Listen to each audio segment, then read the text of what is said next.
Hey guys, welcome back to Wordwise. We're here today to talk about some really critical tips about how to spend your vacation in Tahiti. The official currency of French Polynesia is the CFP. It's basically a French Polynesian franc. There's not a whole lot of places to get cash in Tahiti. There is a cash exchange office at the airport, but I would definitely not suggest getting your money there. Like a $9 fee plus really bad exchange rates. I found that the easiest way to get cash was just to use the ATMs. ATMs were a little bit harder to find, but if you look at the bank at Tahiti and some other places that I will link down below in my blog, that's probably the easiest way, as long as you have a card that doesn't charge too much international fees to take money out. Additionally, just in traveling in general, I always recommend that you get the country's currency ahead of time. I live in Los Angeles and there's a great place called LA Currency Exchange that has several offices in the city. I love it. It has great rates. It's nice to have some cash in your pocket when you arrive so you can pay your taxi and not have to worry about anything. Credit and debit cards are actually pretty well accepted in Tahiti. A lot of the food trucks, a lot of the local spots that you would think would be kind of predominantly cash, take cards, and they take most of the major cards, although there were some issues with American Express. However, you can actually kind of use the US dollar every once in a while. We had some extra singles and fives and stuff like that, and we found that a lot of road vendors and people you would not expect were more than willing to take the US dollar. We also tipped a lot in US dollars, so what we tended to do was use our credit card for food purchases and then tip with the USD, and people seemed to be perfectly fine with it. Speaking of tips, it's not really like an established practice like in the United States, but it's definitely appreciated. Although if someone rejects your tip and does not want it, don't try to force it on them. Regarding technology, there were some very interesting things that I wanted to share with you guys. I'm used to having really fast Wi-Fi pretty much all over the globe. I mean, I had like 5G in rural Cambodia. However, Tahiti did not have the best Wi-Fi. A lot of the Airbnbs we stayed at, the Wi-Fi signals were pretty weak. The hotels were a little bit better, but at the same time, it wasn't really good enough to guarantee like a strong workday. So for digital nomads, I would definitely recommend bringing like a Wi-Fi hotspot, which I have linked below some of my recommendations. Also, definitely hit up a Vodafone, which is kind of like a Sprint or T-Mobile. It's a French mobile carrier and they will hook you up with local SIM cards. I would recommend actually getting 2 SIM cards. I know that sounds a little excessive, but the phone SIM card that I had, really the data was trash. You could not even get just a local connection to look on Google. So I would definitely get 2 SIM cards, one for phone, which you do need if you're making any local calls or if you are ordering food, and then definitely like a data SIM card. They were pretty cheap. It was like 19 bucks for each, and I think we got like 8 gigabytes for the data one. Google really sucks in terms of operating hours in Tahiti. A lot of the locations have like a kitchen and a bar function. Google lists the opening hours based on the bar function when the kitchen closes actually very much earlier. So I can't tell you how many times we would roll up to a place and the kitchen was closed. Speaking of food, food trucks were the shit in Tahiti. They're like more like food trailers. They kind of just set up shop in like a little parking area. A lot of them have like a really nice setup, like with picnic tables and things like that. The food was really good. Most of them was a little bit pricier than what you would expect from a normal food truck, but it was definitely worth it.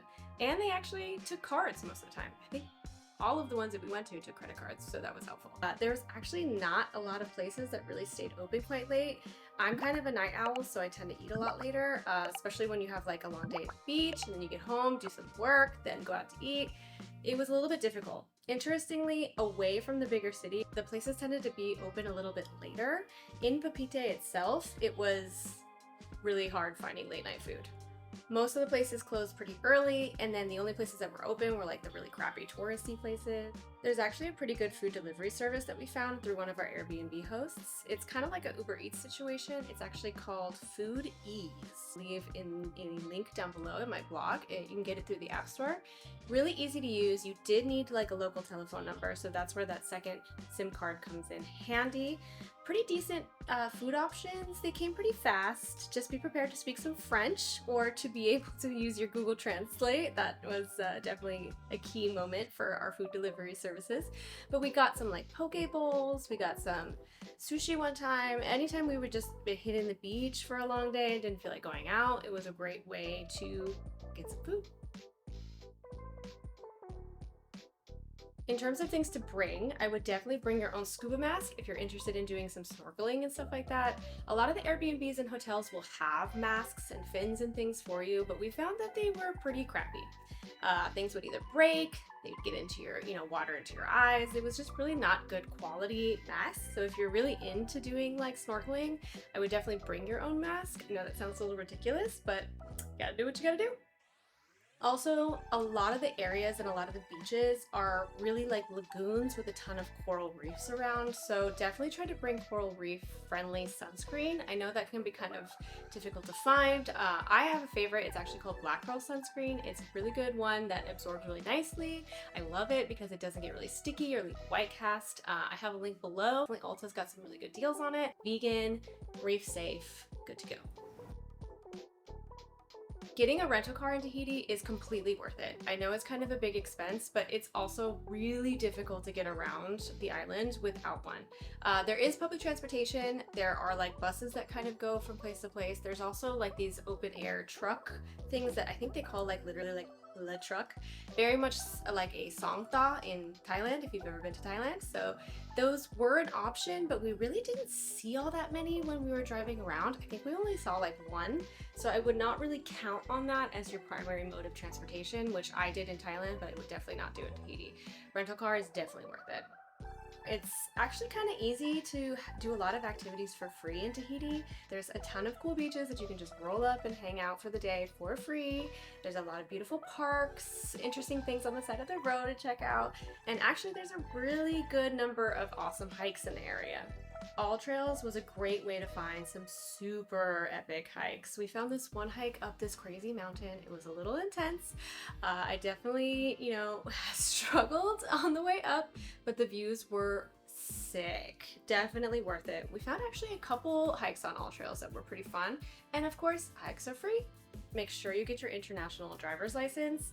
You could only do it while you were in your state of residence. So like you go to your local AAA, pick it up, that's what I did. It's basically just a document that translates your driver's license into multiple languages anyways. It's just nice to have that if you get pulled over, because it's technically a legal rule in most countries to have an international driver's license. While driving around Tahiti, there's definitely some things to watch out for. Number one, in some of the more remote areas, the lights are pretty dim, so it's kind of hard to see the road. And there's dogs that tend to hang out by the road, so definitely drive slow. Don't tend to speed. Let the locals pass you if you are driving slow. Don't be that asshole that's just like hogging up the road, driving 20 miles per hour. Also, there's a ton of roundabouts, so just be ready for that. They're like literally on the freeway, which is kind of odd for me as an Angelino, considering that our freeways are big blocks of just open space. But definitely be prepared to deal with some roundabouts. If you're not really used to driving with roundabouts, maybe find one in your area and practice it. Also, make sure you keep to the left. A lot of the freeway exit ramps tend to kind of sneak up on you, and you can all of a sudden be exiting the freeway without really an idea of where to go to next. So definitely make sure that you're watching out for those off ramps. Like anywhere you go where you don't speak the language, Google Translate is your best friend. But it'll really help deal with any sort of translation, and it also prints it out on the phone so you can just hand it or just show them, and that way you're not trying to casually mispronounce all the words in a foreign language. The official language is French in French Polynesia. However, it is really nice to know some Tahitian phrases. There's actually kind of some really fun phrases that I will list below. Anyways, I'm running out of lights. I hope you enjoyed this video and that it helps you plan your next trip to Tahiti. It is such an amazing place. I love it. I hope to be back sometime in the very near future. We did not spend as long as I would like to have there. Let me know if you have any cool tips for Tahiti. I would love to know. And thanks again for watching. Bye.